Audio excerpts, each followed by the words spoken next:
Well, it's been an interesting week.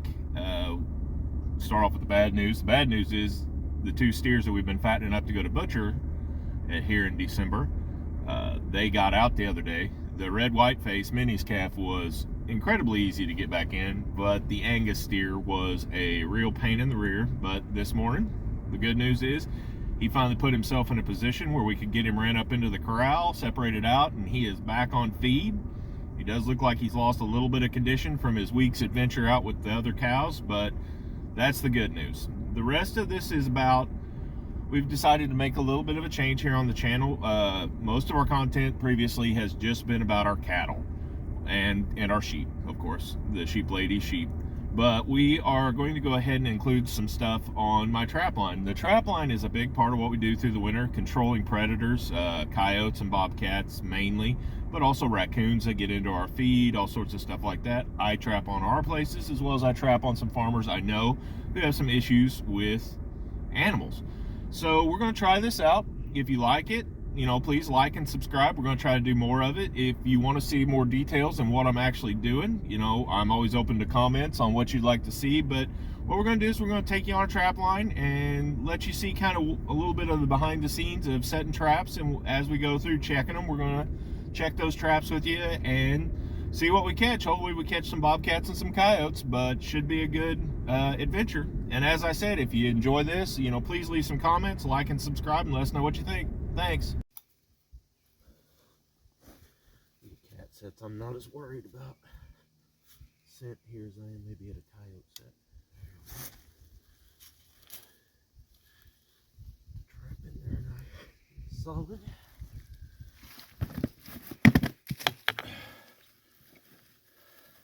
Moss this year's a little clumpy. A little more clumpy than it's been in the past.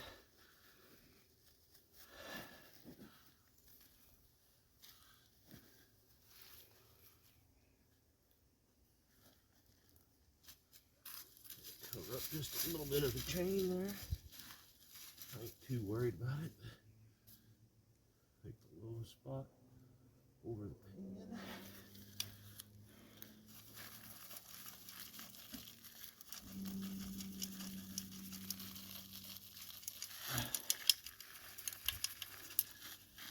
This coyote set I blended a little better, but it's a cat, so I ain't too worried about it. This other set is going to be a little more dual purpose. So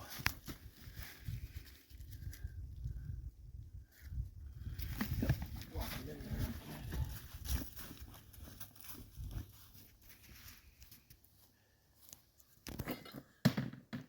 Come on up where you can see.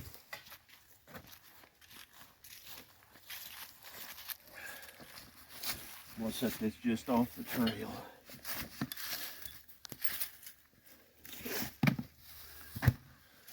This is going to be a little bit more of a coyote and fox set.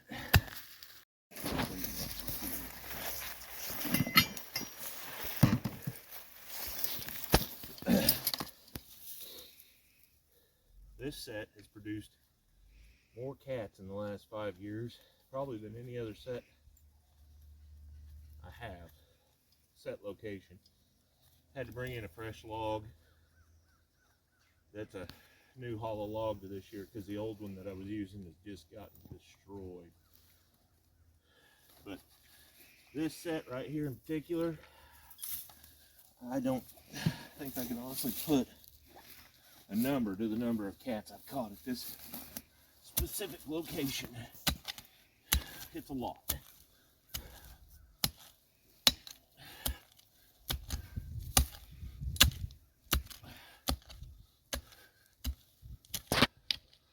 One of the most consistent producers on my line. Now I'll say that, and this year it won't produce anything, but it historically has been one of the best cat locations I have. Gotta clean up my hole a little bit. Make it the right shape.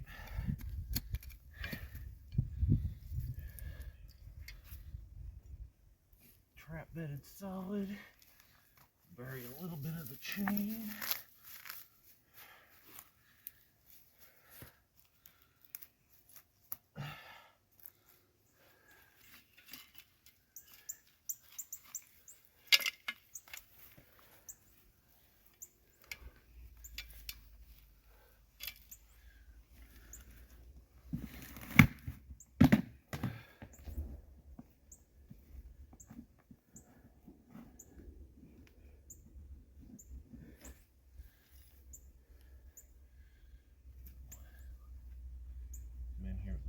pan, shape our trap pan.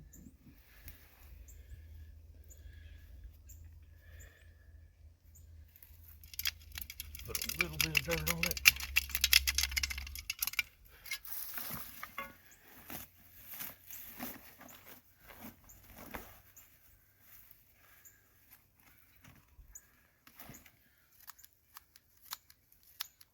Normally on a cat set, I don't even worry with blending it, but there have been gray fox come through here through the years. So I'm gonna go ahead and just blend it a little bit. I don't really anticipate any gray fox, but they have definitely been through here before.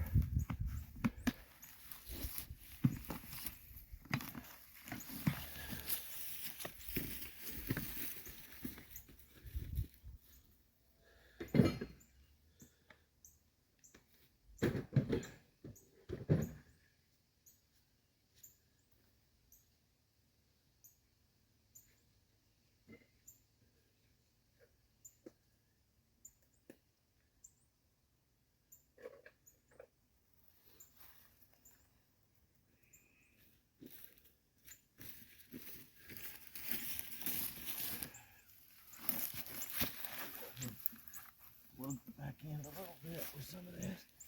Just look at. This is Miller Fur Company's beaver lure, Missouri Gold. But I have used this stuff on the bobcat line a lot.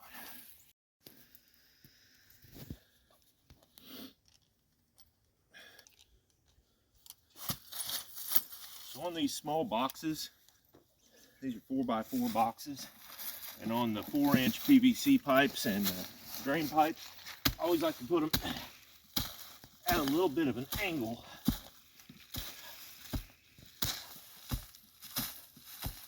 I feel like a cat won't stick its head down as much, but if I bring that box down to where,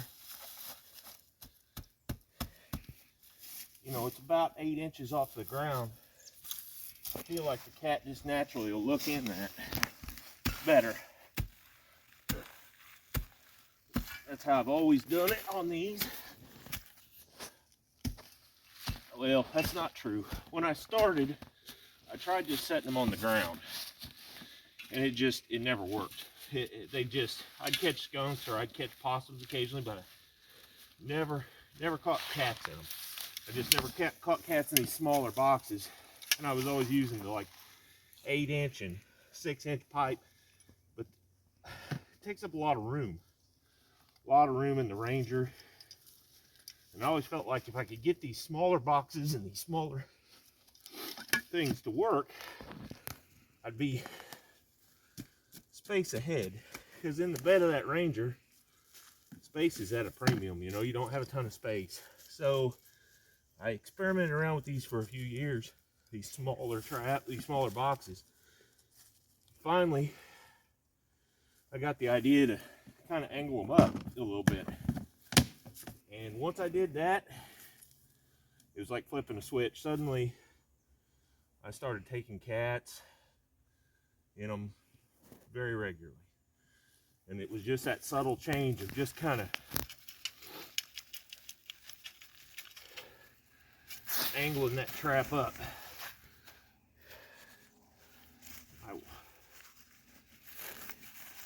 There are some gray fox in here, so I'm gonna just blend this a little bit, like not as well as I would say a coyote set, but I'm gonna blend it up just a little bit. Just give it a little bit of blending so that it doesn't just have a dirt pattern.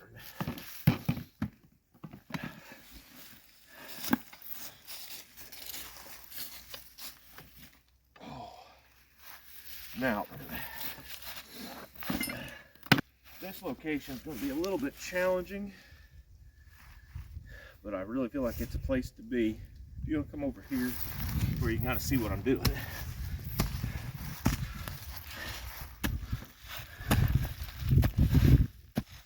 Make a little bit of a cut back here.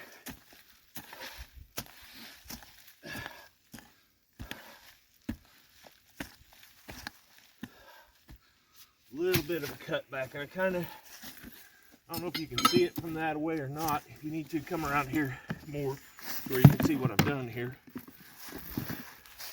I kind of put a little ledge in. I'm going to start augering with this tool back into this bank a little bit.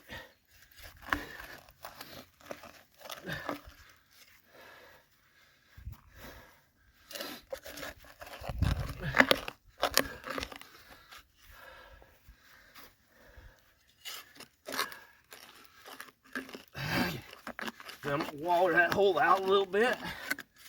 And now I've got kind of a hole there. It kind of looks like something dug up a den or a burrow of some kind of animal.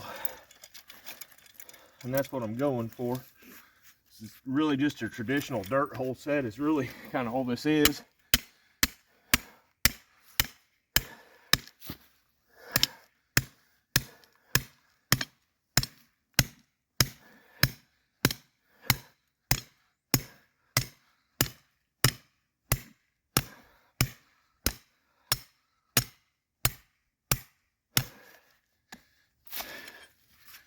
You'll notice in rocky ground I turn loose of that driver pretty fast, and I'll let that driver find its way through the rocks. And it ain't but 6-8 inches in, but it's wedged between the rocks and this rocky ground. It ain't going anywhere. Soft ground, you'd want to bury that thing all the way up. I mean, all about 15, 16 inches deep. But in this rocky stuff like this, you don't need to do that. So I'm gonna kind of build that in there like that. Carefully knock goes off. Oh, peat moss tried to escape. Peat moss doesn't like this slope any better than I do. But I feel like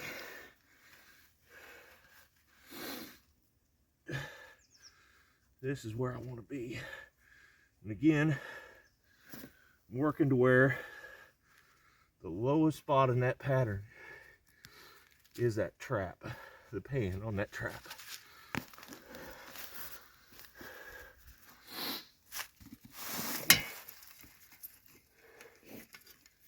Again, have your tools organized. I cannot say that enough. Always have your tools organized. I don't like this because if that animal approaches from this bottom edge for some reason, you're asking them to step up. I don't like that. I don't like them to step up, climb up into the trap. But I feel like if they're walking this little trail, you can kind of see there. I feel like if they're working that, it's not going to be asking them to step up. They'll still be stepping down. So it's not a perfect set, but a lot of times if I want to be right on location, some sacrifices have to be made. I'm gonna go grab some bait.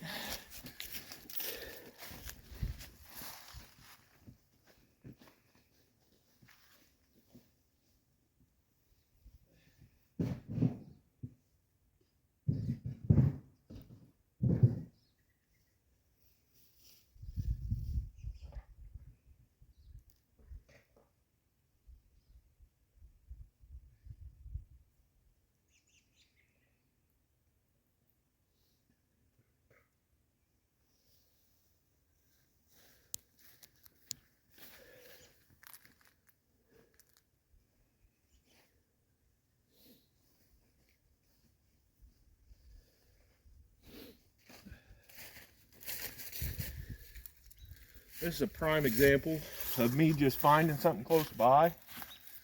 It's a turtle shell. I'm just gonna kind of lay it right there. Not really doing anything other than just sort of adding a little bit of eye appeal. Now what I put on that Q-tip is a lure that I like for otter, but it also works good on bobcats. The reason I did that is I do think otter use this little stream quite a bit. So this is sort of a dual set. It's a dirt hole mainly for cats, but if an otter comes by, it could really pick it up. So we'll see what happens.